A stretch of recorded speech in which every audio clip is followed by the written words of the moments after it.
감사드립니다. 아내가 있는데 아내를 찾으면 어떻게 되겠습니까? 새로운 아내를. 남편이 있는데 새로운 남편을 찾으면 어떻게 되겠습니까? 아들이 있는데 다른 아들을 찾고 있으면 어떻게 되겠습니까? 오늘 본문이 그렇습니다. 이스라엘 백성들은 왕이 있는데 어떤 왕이죠? 만왕의 왕 대신 성삼위 하나님의 왕이 계시잖아요. 예수 그리스도의 왕이 계시잖아요. 여호와 하나님이 계시지요. 그 왕을 두고 왕을 찾고 있습니다. 하나님의 심령은 어떻겠습니까? 여러분이 하나님이면 어떻게 되겠습니까? 기분이 어떨 것 같습니까? 하나님께서는 인간적으로 제가 표현하자면 너무 배신감이 컸을 것 같아요. 지금까지 하나님이 이스라엘 백성들을 끌고 오시고 축복하시고 따듬으시고 보호하시고 지키시고 알아주든 안 알아주든 그렇게 해서 지금까지 왔는데 이제 와서는 눈에 보이는 왕을 원하는 거예요. 내가 너희들이 왕이다고 얘기했지만은 하나님은 그런 왕만 아니고 우리가 원하는 왕은 보이는 왕, 보이지 않는 하나님 말고 보이는 우리의 지도자. 참 하나님의 마음을 아프게 하는 장인 것 같아요. 물론 두 아들이 행실이 옳았다 틀렸다 그건 전부 핑계예요. 그거는 본질이 아니죠. 그게 본질이었다면 하나님 또 기분이 덜 나빴을 건데 그게 본질이 아니죠. 우리 올 한 해는 모든 문제를 뭘로 풀으라 그랬습니까? 전도로 풀어야 됩니다. 우리 모든 것은 전도로 풀지 않은 곳에서부터 시작된 문제입니다. 그렇게 생각하고 우리 교회 안의 문제를 보고 사람의 문제를 보면은 정확합니다. 이 말씀을 우리 사랑하는 성도님 마음에 꼭 담았으면 좋겠습니다. 그러면서 원래는 영적 싸움을 해야 되는데 어떻게 해야 되냐? 나의 주된 24시가 뭐냐? 그것을 하나님의 24시로 바꿔야 된다. 그 싸움을 해야 된다. 그거 아니고서는 성경적인 응답이 올 수 없다. 말씀이 살아서 역사할 수 없다. 그리고 내가 사는 힘이 뭐냐? 세 가지를 깊이 생각해 봐야 됩니다. 내가 사는 힘이 무엇이냐? 내가 사는 힘이 돈이었으면은 돈이 있고 없고 기분이 좋아지고 나빠지고 하겠죠. 그게 내 사는 힘이니까. 전부니까. 근데 그것도 내가 사는 힘이 하나님의 것으로 바뀌어지지 않은 이상은 성경에서 말하는 참된 응답은 없다는 거죠. 이 세 가지가 회복되고 치유되는 올 한 해가 되어질 수 있도록 예수 그리스도 이름으로 축복합니다. 네, 그것이 바뀌어져야 됩니다. 오늘 본문에 들어가서 1절에 보면은 왕을 구하는 동기가 나오지요. 왜 왕을 구합니까? 사무엘이 늙었다는 거죠. 금세 시간이 지나갔어요. 엊그제 지금 몇 주 전만 해도 사무엘 엄마 한나가 사무엘 구하기 위해서 열심히 기도했는데 그 꼬맹이가 엘리 제사장 밑에서 자랐는 게 엊그제 같은데 미스바 운동을 한 것이 엊그제 같은데 벌써 늙었답니다.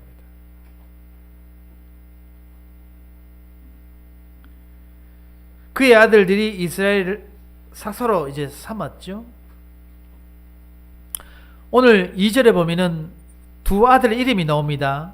장자의 이름은 요엘이고 차자의 이름은 동생 이름은 아비야.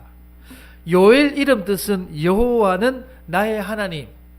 사무엘이 늘 신앙관이 이 아들 이름에 드러나는 거죠. 사무엘의 믿음 신앙관들이. 여호와는 나의 하나님. 오바야는 아비야 이름 뜻은 여호와는 나의 아버지. 하나님만 바라보고 살아라. 하나님이 절대적으로 의지하고 살아라는 사무엘의 신앙관이 신앙의 색깔이 두 아들 이름에게 그대로 적용되어 있는 모습들입니다. 근데 오늘 3절에 보면은 안타까워요. 이래 되어 있습니다. 그의 아들들이 자기 아버지의 행위를 따르지 아니하고 이익을 따라 뇌물을 받고 판결을 굳게 하니라. 엘리 제사장의 두 아들은 비느하스, 홈리와 비느하스는 그렇다 치더라도 사무엘은 그렇지 않잖아요. 엘리처럼 그렇지 않은데 이 두 아들이 왜 그럴까요? 자식 농사만큼은 내 마음대로 안 되는 겁니다. 참 그게 참 그런 것 같습니다.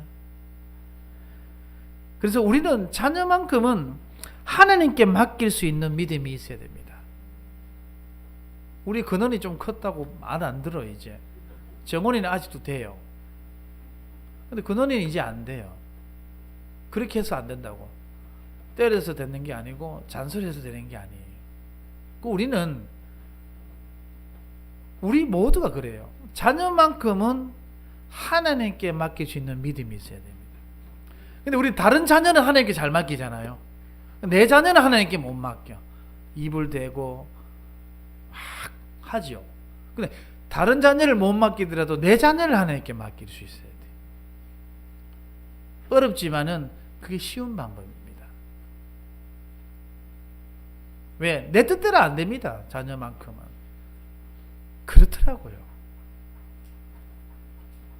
우리 사랑하는 성도님, 공부 못하는 자녀가 있다면은 어떻습니까? 우리는 잔소리하고 뭘 하지요? 공부 못하는 자녀 있으면은 부모님이 자녀한테 사과를 해야 돼요. 아들아, 딸아, 미안하다. 내 닮아서 네 못하는 거다. 니는 어떻게 기억력이 없냐? 아들아, 딸아, 미안하다. 내 닮아서 네 기억 없다. 그래, 자녀가 공부 못하고 자녀가 어리버리하면요, 그 자녀한테 사과하세요. 오늘부터. 부모들은 다 사과를 해야 돼요. 누구 닮아서 그렇다고요? 내 닮아서 그래요. 그래서 근원이 저번에 시험 못 쳤길래 30점 20점 가길래 내가 그랬어요. 근원아, 미안하다. 네가 학원 안 가서가 아니고 내 닮아서 그렇다. 미안하다. 내가 하더라 사과했어요? 안 했어? 내가 사과했다니까요. 부모님들은요, 좋은 대학교 못 갔다, 그 아들 공부 못했다고 뭘 하지 말고, 부모들은 자녀들도 오늘 사과하세요. 진심으로. 내 닮아서 그러니까 괜찮다, 미안하다라고.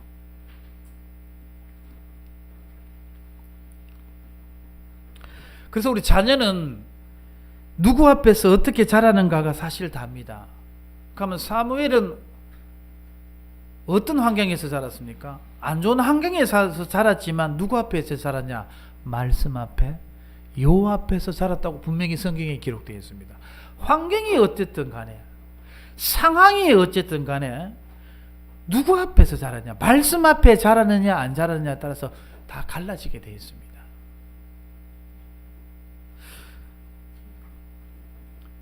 그래서 자녀를 위해서 오늘부터 기도를 이렇게 하시기 바랍니다. 여호와 앞에서 자라도록 세워질 수 있도록 기도하시기 바랍니다. 우리 사랑하는 자녀들을 하나님 앞에서 자랄 수 있도록 해달라고 기도하십시오. 우리 환경은 엉망이지만 이 아이가 말씀 앞에 자라면 그 아이는 사무엘처럼 됩니다. 환경이 좋았던 엘리 두 아들은 환경이 얼마나 좋았습니까? 근데 어디에 자랐습니까? 말씀 앞에, 여호와 앞에서 안 자랐어요. 환경이 중요치 않아요. 누가 어디 앞에서 자랐냐 말이에요. 뭘 듣고 사냐는 거죠. 저는 그래서 우리 아들 공부 못하는 거 가지고 절대로 뭐 말 안 해요. 왜요? 내 닮았는데 어떻게 합니까? 뭐 어떻게 말하겠어요? 그래도 여호와 앞에 잘하면은 반드시 성공합니다. 확신합니다. 걱정 안 합니다. 공부 못하는 거 가지고. 여호와 앞에 잘했냐 안 잘했냐, 말씀 앞에 길들여지냐 안 들이냐, 그게 다지 공부 잘하고 안 잘하고 아니죠. 그래서 그놈이 엄마한테 너무 그러지 마라, 안 되는 공부 자꾸 왜 자꾸 하라 그러냐고 말하지 말라고 합니다. 요새는 늘 미안하다고 하라고 얘기하라고. 뭐 자기도 닮은 구석이 있으니까 저래 못하는 거 아니냐고 제가. 어쨌든 3절에 이런 모습을 본 이스라엘 백성들이 반기를 드는 거지요. 왜냐? 당신하고 다르지 않냐? 아니, 저런 아들을 무슨 선지자로 사사로 세워서 우리 일을 하겠단 말이냐? 거부하는 거죠. 그러니까 5절에 보니까 모든 나라와 같이 우리에게 왕을 세워 우리를 다스리게 하소서. 이게 본심이죠. 교회는 피아노 위치 때문에 싸움 일어나요. 피아노 위치 때문에. 피아노는 왜 여기 놔뒀냐, 왜 여기 놔뒀냐. 그 중요하지 않아요.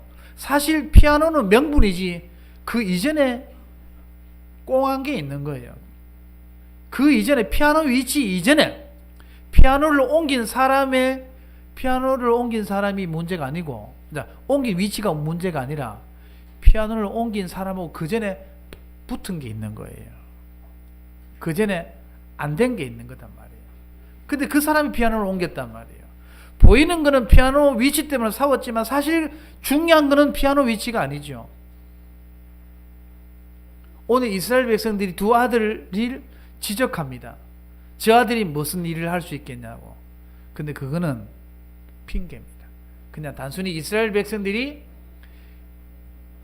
이방인들이 다른 나라들이 하는 것처럼 눈에 보이는 왕을 세우고 싶은 거죠. 명분을 찾은 거죠.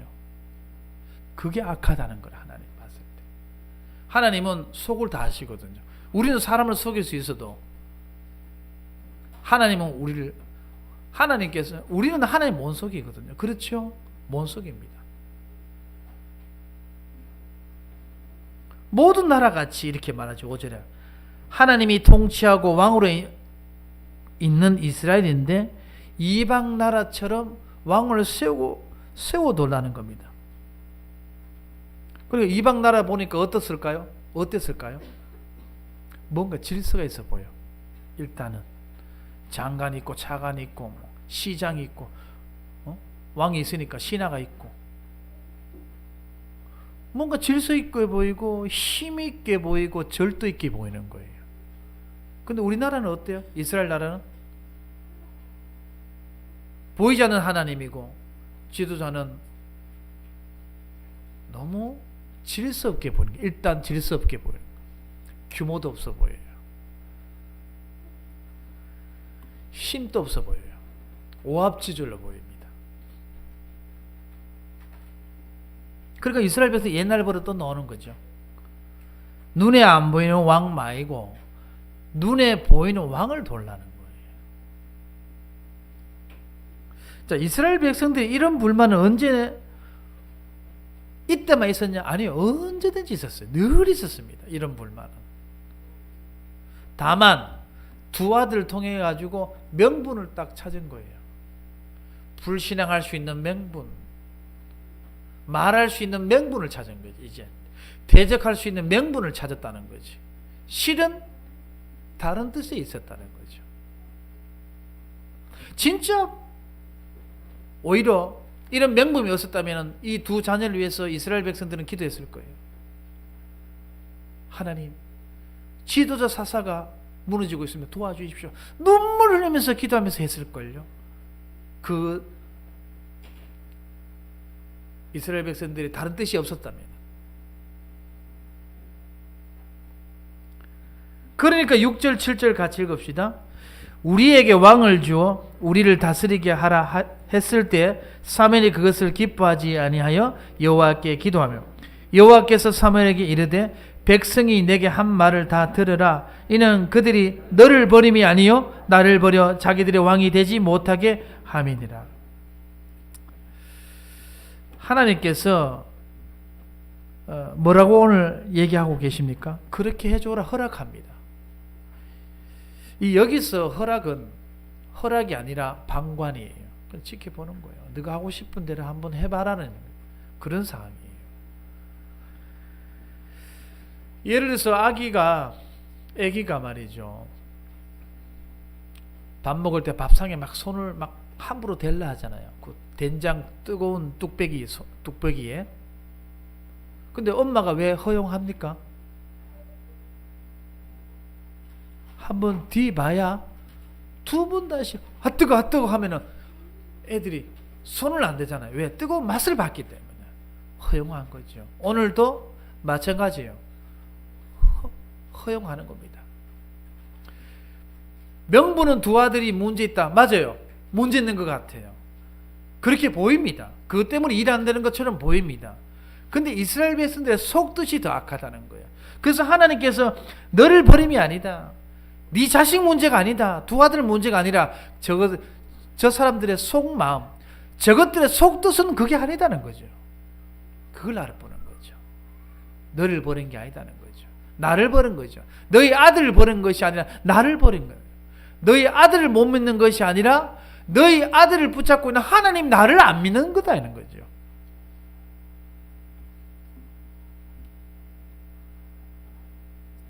그 사무엘 보고 이렇게 말합니다. 방금 말했던 것처럼 나를 신뢰하지 않는다는 거죠. 생각해 보시기 바랍니다. 두 아들이 좋은 영향력을 주면은 다른 왕이 필요 없다고 그러면 했을까요? 아니 사무엘이 두 아들이 잘했다 치자. 그러면 이스라엘 백성들이 그러면 다른 왕이 필요 없다고 이 사삼에 있으면 된다고 말했겠냔 말이에요. 절대 그런 사람들이 아니에요. 좋은 영향력을 줘도 다른 왕을 구합니다. 그래서 교회 안에서 사람의 영향력이 커지면 커질수록 교회는 병들고 문제가 생깁니다. 교회는 사람의 영향력이 없어야 돼요. 말씀의 영향력만 있어야 됩니다.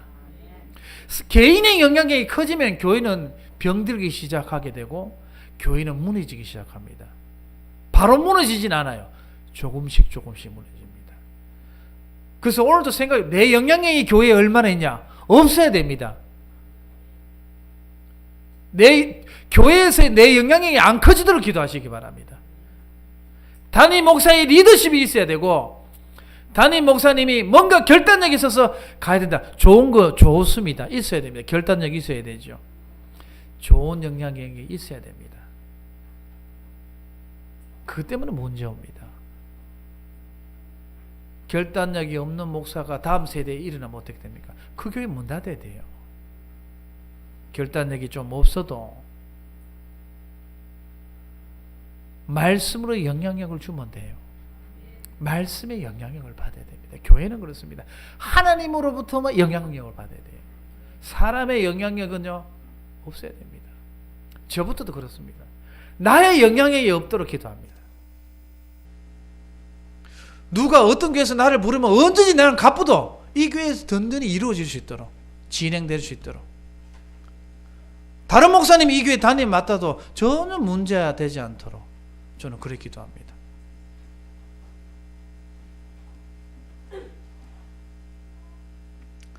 목사뿐만 아니고 우리 교회 중직자도 성도도 렘넌트들도 어떤 사람도 영향력을 행사하는 교인이 없어야 됩니다.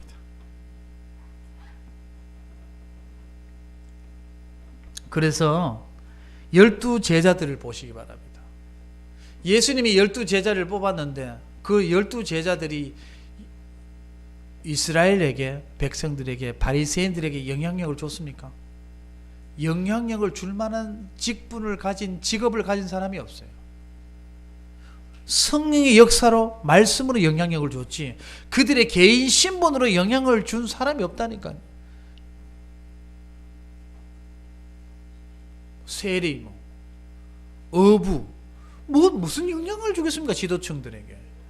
그게 나요. 하나님으로부터 내려오는 영향력을 받아야 되고 말씀으로부터 영향력만 받아야 되지 다른 영향력은 필요 없습니다. 이 교회도 마찬가지죠.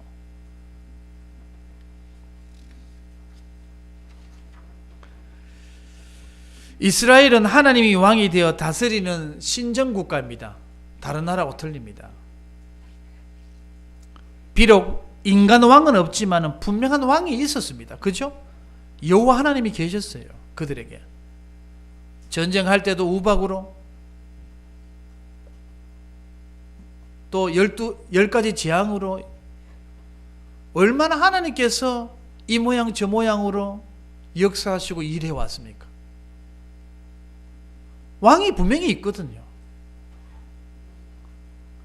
어떤 왕입니까? 창조주 만왕의 왕 되신 예수 그리스도 아닙니까?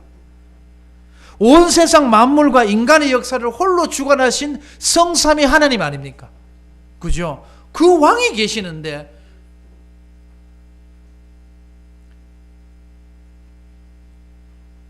교회는 세상 것처럼 교회가 경영되기를 원한다면 교회는 일이 안 됩니다. 그러면 엘리트가 와야죠. 여기는 계산 잘하는 사람이 와야죠. 교회는 성령님도 잘 받는 사람이 와야 됩니다. 말씀에 영향 잘 받는 사람이 세워져야 됩니다. 우리 교회가 일 되거든요. 근데 이 이스라엘이 외세의 침입이나 국가의 세약이나 블레셋에 늘 침략하고 공격당하는 이런 이유가 왜 오는지 이스라엘은 몰라요. 그들의 불신앙과 우상 때문에 오는 결과임을 모르고 단지 정치 체계 개혁이 필요하다고 자꾸 생각하는 거예요. 두 아들 저거 봐라. 안 된다는 거예요. 맞는 말이지만은 틀린 말이죠. 정치 체계 개혁만 그런 개혁이 아무리 해보시기 바랍니다. 정의로운 사회운동이 필요하다? 그런 뜻이죠. 쉽게 말해서 세계 무대에서 인정받는 민족 공동체가 되기 위해서 우리는 왕이 필요하다는 거. 어떤 왕? 저 이방신들을 섬기는 블레셋처럼 왕이 있어야 된단 말이에요. 장관이 있어야 된단 말이에요. 군대 장관이 있어야 된다는 거예요. 경제 장관이 있어야 된다. 보건복지 장관이 있어야 된다는 거예요. 어쩌면 이것은 인본주의죠. 이렇게 이방 나라처럼 통치하는 방법이 바뀌면은 그들의 삶이 그러면은 나아질까요? 나아졌을까요? 이후로 사울이 왕이 되고 이후에 아시잖아요. 그들의 삶이 나아진단 말이에요. 그들의 요구대로 왕정 국가가 나중에 됩니다. 그리고 사울 왕으로 세우잖아요. 다음 주에 보면 9장에 나와요. 암나귀 한 마리 집 나갔는데 그걸로 해가지고 어떻게든 하나님께서 왕을 세우게 되는 사건이 생깁니다. 아무리 제도가 바뀌고 과학기술이 발전으로 외형적인 변화가 일어나도 근본적인 만족감은 오직 예수 그리스도로 통해서만 옵니다. 참된 만족은 오직 성삼위 하나님으로부터만 오는 거죠. 정치 개혁한다고 바뀌지는 건 아니죠. 교회 시스템을 바꾼다고 뭔가 되는 것이 아니라 우리는 먼저 나의 입시 사실을 바꿔야 되는 거죠. 내가 의지하는 힘, 내가 사는 힘, 나의 사는 힘, 그것을 바꿔야 되지 다른 외형적인 걸 자꾸 바꾸면은 되는 건 아니죠. 사람들이요 그렇습니다. 끊임없이 이상국가를 생각해요. 근데 역사상 창세기 3장 이후로 한 번도 그것이 실현된 적이 없어요. 20세기에 공산주의가 들어오면은 가난한 사람, 우리나라에도 공산주의가 왜 들어게 되고 일어난 줄 압니까? 양반 상놈 때문에 그래요. 양반은 계속 잘 살고 사대부는 계속 잘 살고 상놈 머슴 직분을 가진 사람은 공부 아무리 잘해도 출세할 길이 없고 내 땅 하나 소유할 길이 없는 거야. 그런데 공산주의가 들어온 거예요. 사상이. 그러니까 양반들보다 가난하고 배고프고 헐벗은 사람들이 그 말이 맞다고 생각이 드는 거예요. 예, 맞죠. 그러면 공산주의 이 사상이 들어오면 유토피아 같은 세상이 만들어집니까? 저 북한 보십시오. 3대 세습하고 김정은이가 왕이 되고 신이 돼가지고 하나님 기독교를 가장 싫어합니다.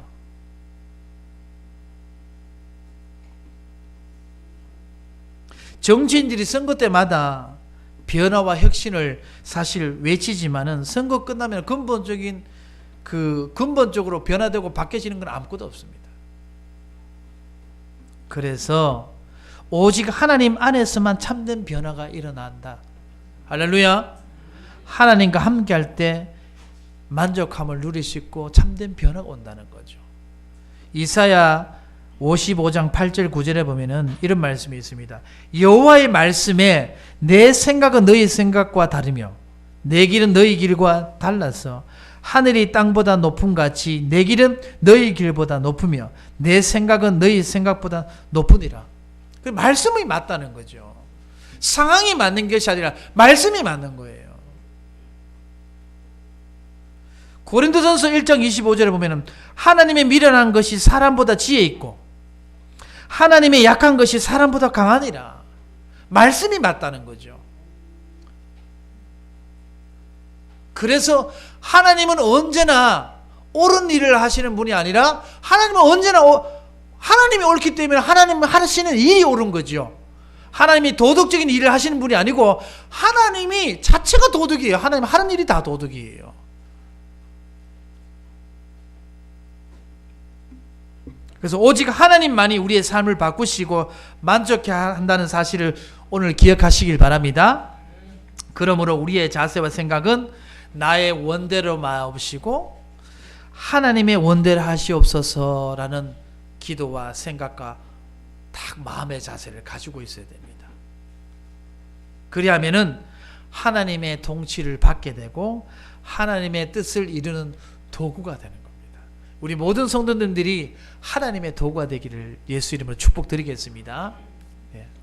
자, 하나님이 사무엘보고 명령하십니다. 9절에 보면은 왕의 제도를 가르쳐라. 그러면은 이미 다 알고 계신 거죠. 그럼 왕의 제도를 가르쳐라. 9절에 보면은 그러므로 그들의 말을 듣되 너는 그들에게 엄히 경고하고 그들을 다스릴 왕의 제도를 가르치라. 신명기 17장 14절에서 18절에 보면 왕의 조건에서 쭉 설명하는 내용이 나옵니다. 이미 알고 이렇게 나올 줄 알았는 거죠. 먼저 왕의 제도를 가르치는데 은금을 갖지 말 것. 첫 번째 조건이에요. 왕의 조건요. 왜요? 하나님의 생사화복의 주관자는 하나님이지 은금이 아니다는 거죠. 하나님의 자녀의 조건도 마찬가지입니다.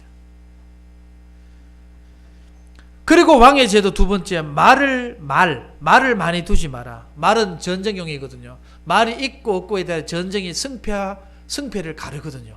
그만큼 말이 중요하고요. 이 시대의 말은 탱크와 같은 겁니다.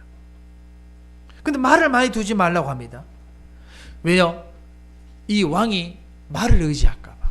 이 왕이 금은을 의지할까 봐.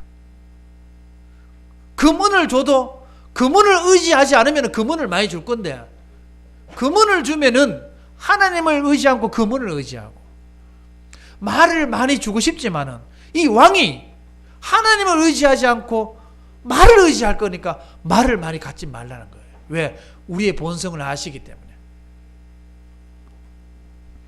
그리고 여자를 많이 두지 마라. 이방 여인의 결혼을 말하는 거죠. 솔로몬이 그 예입니다. 1000명의 후궁 아내가 있잖아요. 1000번째 후궁은 언제 이 솔로몬을 보겠습니까? 도대체? 그 1000명이 뭘 가져왔습니까? 각기 자기 나라의 신을 다 들고 왔다. 그래서 솔로몬 왕궁은 결국은 종교 박물관으로 만들어놨지 않습니까? 모든 신이 다 있어. 솔로몬 나라 왕궁에 가보면 완전 종교 박물관이지. 그게 무슨 하나님의 신전이겠습니까? 그게 무슨 하나님의 성전이겠습니까?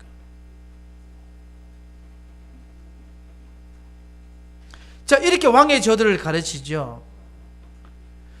그래서 오늘 본문에도 11절에서 17절에 보면은 왕이 세워지면 어떻게 될 것인가를 쭉 설명하고 있습니다.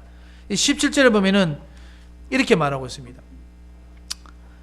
너희의 양떼의 10분의 1을 거두어 가리니 너희가 그의 종이 될 것이라. 이 말이 뭐냐면은 너희가 원하는 왕을 세우면 너희들은 그들의 종이 된다.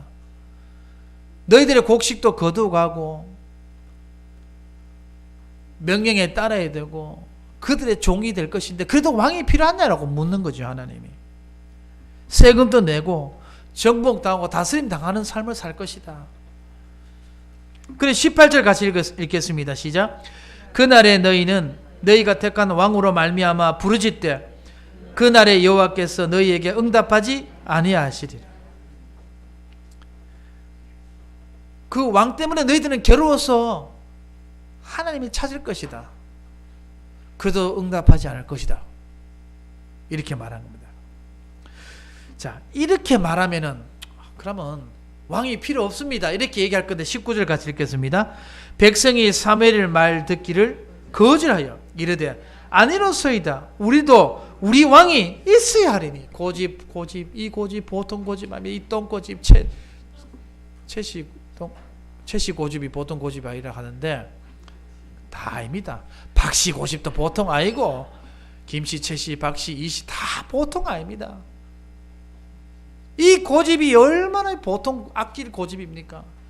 이렇게 된다 하는데도 아유 괜찮다는 거예요. 이게 바로 창세기 3장에 영의 눈은 어두워지고 육신의 눈이 밝아진 증거가 이겁니다. 보이는 거 아니고는 인정하지 않겠다는 거예요. 보이는 거 아니고는 안 믿겠다는 거죠. 무서운 상태가 되었습니다. 자, 20절 같이 읽겠습니다. 우리도 다른 나라들 같이 되어 우리의 왕이 우리를 다스리며 우리 앞에 나가서 우리의 싸움을 싸워야 할 것이니이다 하는지라.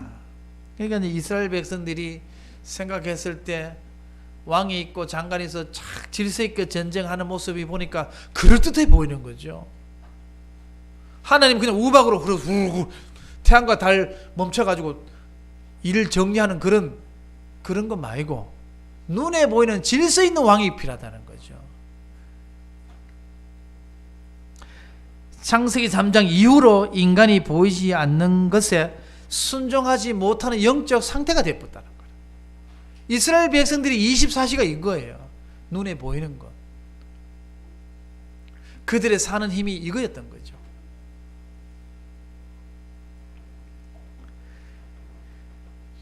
예전에 출애굽 때 출애굽을 해서 시내 광야에서 40일 동안 모세가 시내산에서 하나님의 말씀을 받고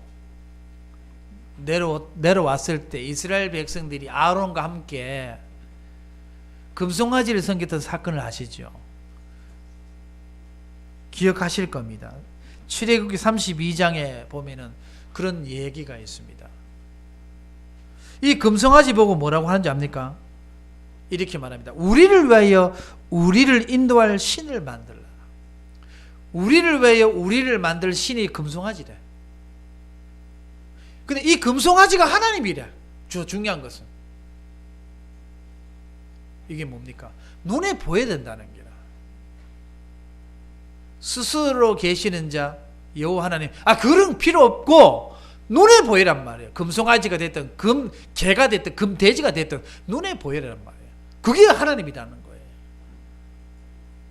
육신의 눈이 영적인 눈이 어두워지고 육신의 눈이 밝아졌다는 것이 얼마나 큰 저주인지 알겠죠. 우상을 하나님으로 섬기자는 말인데 얼마나 기가 막히고 참 기가 막힐 일입니까? 코가 막힐 일이죠. 그래서 오늘 본문에 말씀하잖아요. 너를 버림이 아니요 나를 버린 거다. 모세 보고도 마찬가지죠. 너를 버린 것이 아니고 나를 버린 것이다. 이 오늘 사무엘 8장은 하나님이 너무 마음 아프시겠어요. 배신당한 기분 있잖아요. 사랑하는 자녀, 그렇게 사랑을 쏟았는데도 불구하고 배신당하는 이 마음. 이거는 이 뿌리는 창세기 3장 뿌리입니다.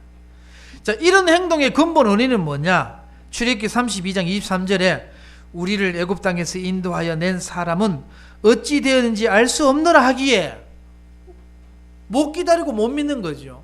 안 내려온다 이거죠, 모세가. 그리고 창세기 3장 5절에 보니까 너희가 그것을 먹는 날에 너희 눈이 밝아져 하나님과 같이 되어 선악을 알 줄 하나님이 아심이라. 그리고 창세기 3장 7절에 이에 그들의 눈이 밝아져 자기들이 벗은 줄 알고 무화과 나무 잎을 엮어 치마로 삼았더라. 이런 상태로 이스라엘 백성들이 지금까지 왔다는 거죠. 그러니까 지금도 마찬가지죠. 보이는 하나님 금송아지 만들었어. 여러분은 뭐가 하나님입니까? 보여야 됩니까? 어떤 지도자를 원합니까? 많은 영향력을 주는 지도자를 원합니까? 모든 면에서 오히려 어설픈 게 나아요. 저한테 영향 뭐 받겠습니까? 포기되지. 그게 낫다니까. 하나님만 바라보니까 얼마나 좋아요. 복음적 해석하세요. 모든 면에서 내가 좋다. 여러분 하나님 안 믿어요. 내 없으면 교회 되고 내 있으면 교회, 내가 있으면 교회 되고 내가 없으면 교회 안 되는 그런 꼬라지가 돼본단 말이에요.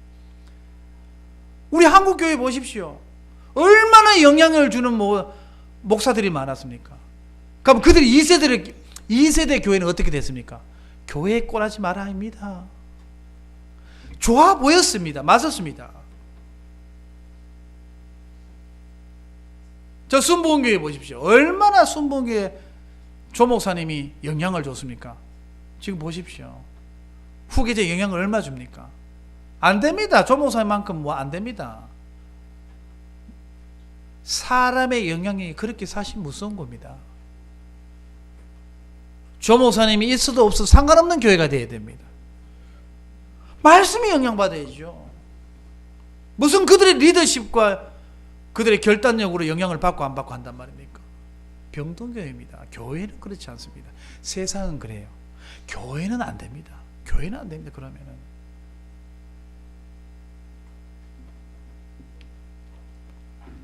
그래서 마지막으로 신앙을 편집해라. 어떻게? 보이는 것으로 인정되는 신앙에서 빠져나와야 된다. 예를 들어서 교회 숫자, 교회 크기, 기도 자체보다 기도 시간 전부 다 틀린 겁니다. 5분 기도하면 왜요? 틀린 겁니다. 안 됩니까? 1시간 기도해야 됩니까? 그럼 또 1시간 기도하면 또 어때요? 안 그렇습니까? 보이는 걸로 하면 안 된다는 거죠. 그것이 영향 주면 안 된다는 거죠. 신앙의 평가를 그런 것으로 판단하고 결정지으면 안 된다는 겁니다. 나도 모르게 바리새인 신앙인으로 자리 잡고 있는 거죠. 만약 그런 게 있다면은 보이는 것에 집착했기 때문에 우리는 지금까지 나도 모르게 그렇게 했던 거죠. 저도 그런 모습들이 있고. 자, 이제부터는 우리 보이지 않는, 보이는 하나님, 보이는 것으로 좌우지되지 말고 보이지 않는 하나님께서 지금 역사하고 우리를 인도하고 계심을 알고 믿고 가시길 바랍니다. 기도하겠습니다. 하나님 감사드립니다. 왕을 두고 왕을 구한 이스라엘 백성들을 보면서 우리는 참 왕 되신 하나님을 붙잡고 한 주 동안 살아갈 수 있도록 축복하여 주시옵소서. 예수 그리스도 이름으로 기도드렸습니다. 아멘.